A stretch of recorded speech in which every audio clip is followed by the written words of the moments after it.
Welcome back to This is a Commander channel, where this is a Commander channel, and today I'm going to be talking about Commander, Tough Rules, and Cool Interactions, episode 172. Today's episode is going to take a look at one of the new cards from the upcoming Tarkir Dragonstorm set, and a couple of specific cards that do not show up at all on the EDHREC page for that creature, and I think it might be because people are unaware if they actually work the way that they do, but I think they're great cards for the deck, and it's the second most built commander, so probably pretty popular, and I think that it would also, these cards will lead to some very memorable moments if you can actually pull them off in the game. So, the card is Betor, Kin to All, and I was going to make a really bad joke about it being better than other commands. Well, I just made it, whatever. It's one of the 10 new legendary spirit dragons that we're getting, and this one has quite the triggered ability on it, and it says, at the beginning of your end step, if creatures you control have total toughness 10 or greater, draw a card. Then, if creatures you control have total toughness 20 or greater, untap each creature you control. Then, if creatures you control have total toughness 40 or greater, each opponent loses half their life, rounded up. So that is quite a lot of text, and also quite a powerful ability. So now on to the two cards that don't show up at all on its EDHREC page for Betor, better, maybe I should just say better, and why I think that they should show up. Sword of the Peruns and Castle both have effects on them buffing the toughness of untapped creatures that you control. Specifically, the sword is an equipment, and as long as the equipped creature is untapped, then untapped creatures you control get +0/+2, and then the castle is just an enchantment that says untapped creatures you control get +0/+2. So in a deck that cares about having a lot of toughness, and having 40 total toughness isn't all that easy to achieve, I'm surprised to see that these do not show up at all, at least not in like the 5 to 10% section at the end, but I think I know why. So I've covered in the past, in episode 46, something in Magic's rules called the intervening if clause. So be sure to check out that episode. I'll actually link it down in the video's description below, and I might even do that little box thing if I get around to doing that. It should be something you can like click on the screen right now. But yeah, so let's go over the CR for the intervening if for now.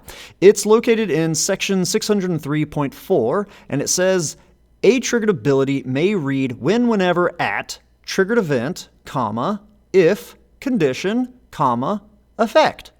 When the triggered event occurs, the ability checks whether the stated condition is true. The ability triggers only if it is. Otherwise, it does nothing. If the ability triggers, it checks the stated condition again as it resolves. If the condition isn't true at that time, the ability is removed from the stack and does nothing. Now, there is a little bit more to that section, but it's not all too important to this video. So what does this actually mean? So to answer that, let's take a look at Betor and his ability one more time. It says, at the beginning of your end step, comma, if creatures you control have total toughness 10 or greater. So that means that once you do move into your end step, if your total creature toughness is 9 or less, then this ability will just be removed. It won't really truly trigger. Nothing ever happens. You will not have a chance to let it enter the stack, and then in response, cast some instant speed buff to increase a creature's toughness to make your total amount be 10 or greater. It will check for this requirement once the ability triggers, and it will check it again when it resolves. So that means that an opponent could do something to kill off your creatures or just reduce their toughness enough to cause Betor's ability to fail resolving. This is very similar to something like when a red elemental blast is being used to destroy a mono blue creature.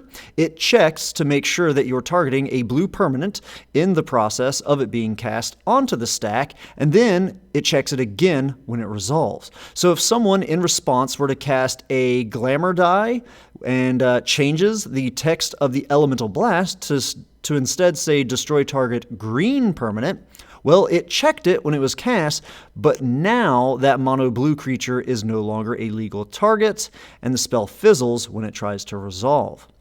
So, because both of these cards care about, and they only buff, untapped creatures' toughness, and Betor's ability needs a specific toughness in order to pass the intervening if clause and not fizzle, but that isn't entirely the case here.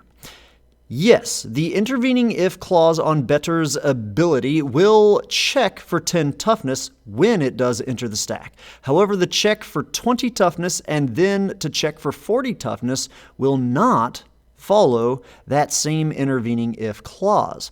For example, let's say you have Betor, I don't know what it is, Betor out, and he's tapped with that Sword of the Perrunes equipped to him, and you control the castle. And then you also control a tapped Psychosis Crawler, which has a characteristic defining ability stating that his power and toughness are each equal to the number of cards in your hand. So all of your creatures are currently tapped. However many you've got out, let's just say the math checks out. I didn't actually check the math for this.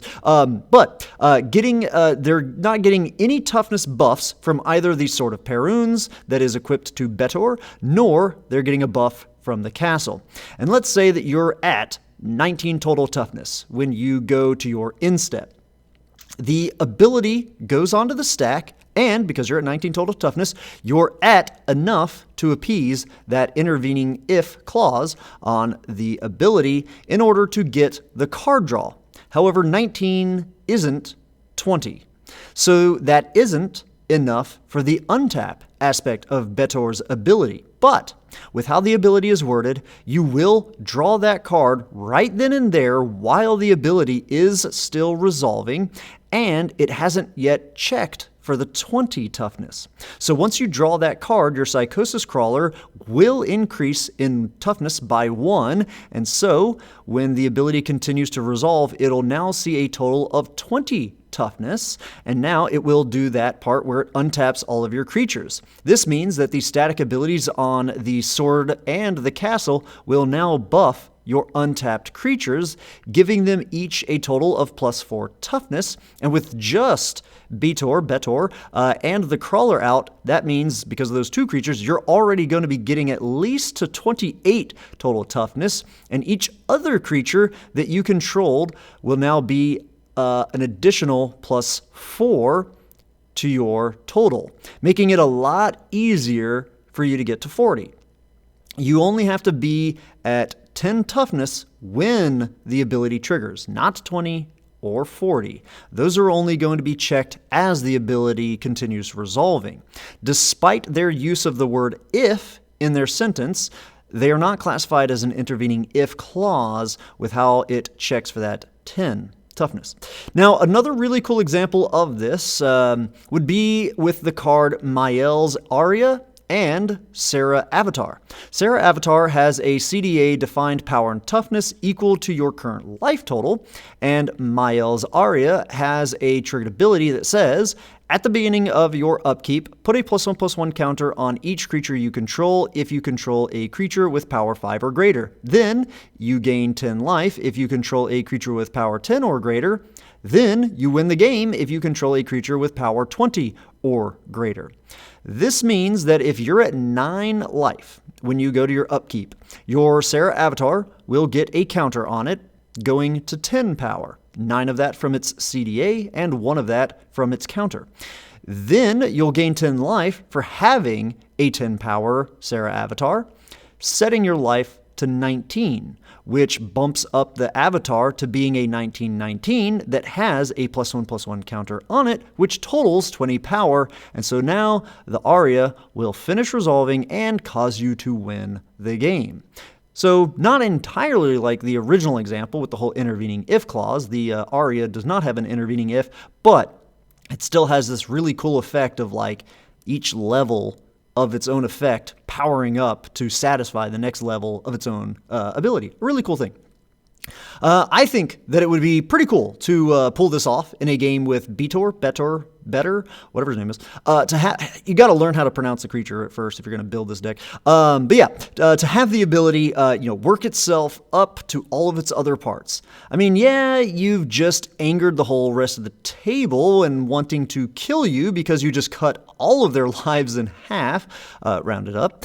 But still, that's really cool. Betor is currently the second most built creature from the new Tarkir set, so hopefully a few of you watching this are actually planning to build a Betor, whatever, and if so, I hope that these suggestions of this sort of Perrunes and Castle will help you in building your decks, or maybe those cards are just trash in the deck. Maybe there's a reason why they don't show up. I don't get why. I mean, it's crazy.